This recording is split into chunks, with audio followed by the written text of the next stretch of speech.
O caso Avestruz, que assina tanto de notícia, mostra que Aruba, em verdade, está leu de estar uma isla de integridade.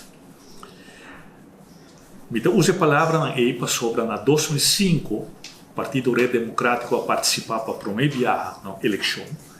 E o título do programa de eleição 2005 estava na caminha para uma isla de integridade. E me dá quote, depois de 1986, o Aruba está essa parte, surge uma elite político, uma tapa para outro. Então, já em 2005, o Partido Red papia de quantidade de casos de corrupção que tem na Aruba. E que é necessário, me dá quote, instituir um Conselho Estatal de Integridade. Isso aqui em 2005. E esse é o número 1 de nos pontos de ação. Instituir um Conselho Estatal de Integridade. E agora, 15 anos depois, nós temos que concluir, lamentavelmente, que Aruba está leu de uma isla de integridade, de maneira caso Avestruz a demonstrar. Então, há um dia escuro para escutar o Ministério Público diante do juiz elaborar com um grupo de partido AVP a forma uma organização criminal para estafar o país Aruba.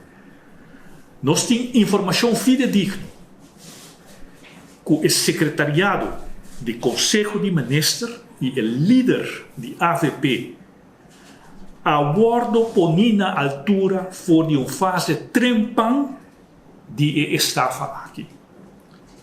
Pero o senhor Mike Eyman a tolerar e hasta a vai over na pede para votar para o sospechoso Benny Finger.